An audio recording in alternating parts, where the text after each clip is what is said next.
Yo vine a hablarles sobre el poder de la inclusión y empiezo por decirles que la educación es un derecho humano, pero es además el derecho que es el facilitador de todos los otros derechos, por lo que una educación ausente o deficiente constituye, sin discusión, el principal freno a la movilidad social de una persona o al desarrollo humano de una sociedad. Por eso, donde hay una educación deficiente o ausente, hay pobreza. Y donde hay pobreza suele ofrecerse una educación que no alcanza para salir de esta. Entonces, yo quiero hablarles sobre la relación educación-pobreza, más específicamente educación-pobreza infantil, a partir de dos reflexiones. Una que intenta explicar el problema y otra que quiere, junto con ustedes, acercarnos a una posible solución. En Costa Rica, según los últimos reportes, tenemos 400,000, óiganlo bien, 400,000 niños y jóvenes que viven en condición de pobreza y pobreza extrema. Padecen desnutrición y malnutrición. Viven en lugares cercanos a focos de contagio y tóxicos, donde además experimentan los más altos índices de hacinamiento, violencia, abuso y también los más altos índices de prematuridad, bajo peso al nacer, morbilidad, y es donde se concentran nuestros principales focos de mortalidad infantil. Además, son los niños y jóvenes que tienen más difícil el acceso a servicios de toda índole y arrastran una sensación de indefensión con la que tienen que intentar sobrevivir en sus violentos barrios, promoverse en el año escolar y asumir responsabilidades que suelen estar por encima de sus posibilidades físicas y mentales, como es, por ejemplo, el tener que ejercer trabajos de alta demanda física o tener que cuidar hermanitos menores. Como pueden imaginarse, las posibilidades de tener dificultades escolares en estas condiciones son muchísimas. Pero yo les quiero hablar por lo menos de dos que son las de más directa asociación. Y una de estas es la desnutrición. Nuestro cerebro consume el 20% de la energía que consumimos y se encarga además de gestar la energía que va a todo el resto del cuerpo para hacer todas las actividades que solemos hacer cotidianamente, sobre todo aprender. Por eso es que la desnutrición impacta de manera directa sobre el cerebro de los niños, a veces causando alteraciones de tipo metabólico y estructural de carácter irreversible. Por ejemplo, el déficit de hierro, de zinc y yodo está asociado de manera directa con el deterioro cognitivo. O el bajo consumo de proteínas y calórico se asocia con padecimientos de fatal pronóstico entre los niños. Y entre más temprana y prolongada sea esta privación, mayores serán los efectos sobre el desarrollo neuroevolutivo de los pequeños. A la desnutrición también se asocian enfermedades como las enfermedades respiratorias agudas, diarreas crónicas y anemia, y estas vienen a causar, por supuesto, tardía incorporación de los niños al sistema escolar, deserción, ausentismo y, por supuesto, bajo rendimiento. La segunda causa de más directa asociación es el estrés crónico infantil. Desgraciadamente, en los sectores empobrecidos se viven los más altos índices de abuso sexual y de castigo físico. Y esto los niños lo conocen y hace que vivan bajo un permanente estado de estrés. Y cuando nosotros vivimos bajo una amenaza constante, podemos llegar a padecer algo que se conoce como carga alostática. Y esta es la causante de que se liberen altos niveles de adrenalina que a la postre pueden causar un desbalance en el sistema inmunológico. Y también es el disparador de altos niveles de cortisol, que pueden llegar a provocar muerte neuronal en zonas como la amígdala y el hipocampo cerebrales, que son precisamente nuestras torres de control de las memorias. Por eso no es extraño encontrar dificultades atencionales significativas y problemas muy importantes para retener aprendizajes previos.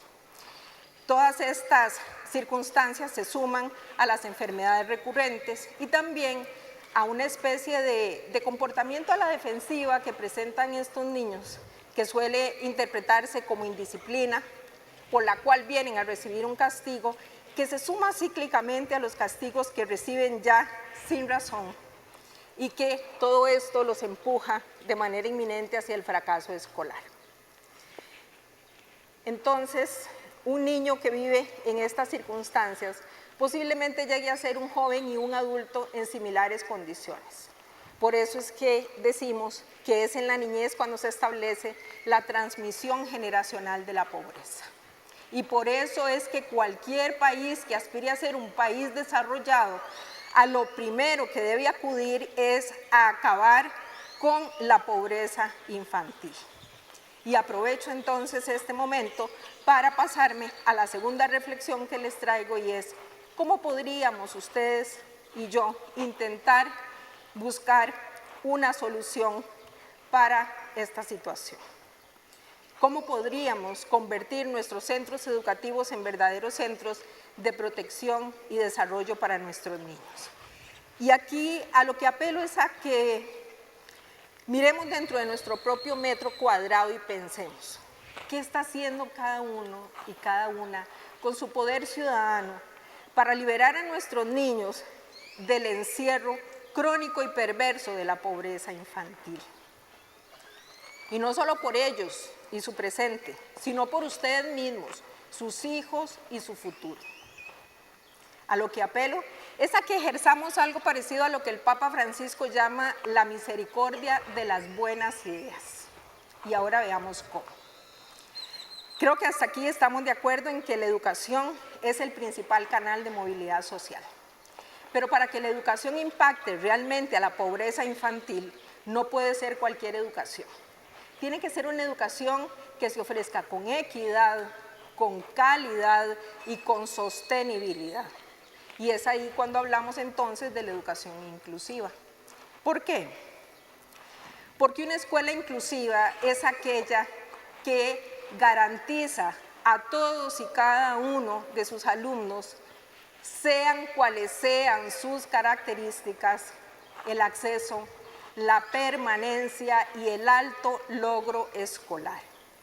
La escuela inclusiva es aquella que se preocupa porque se ejerzan los derechos de los niños y de las niñas y por acabar con la pobreza infantil. ¿Por qué? Porque la pobreza infantil se define precisamente como la negación de los derechos de los niños y de las niñas. La negación del acceso a la nutrición, al agua potable, a la vivienda, a la educación, a la salud, a la permanencia, a la participación y sobre todo a la protección.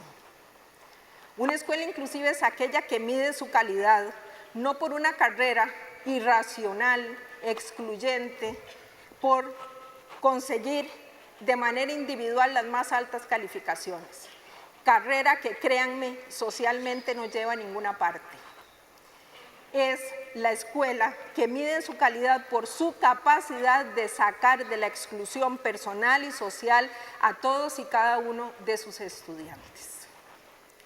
Una escuela inclusiva entonces requiere del apoyo de la comunidad y hace de la comunidad un mecanismo altamente eficaz para lograr sus propósitos. Y es ahí donde ustedes vienen a jugar un papel preponderante. Porque cualquiera que sea la profesión, el oficio o las cosas buenas que ustedes hagan, la escuela las necesita.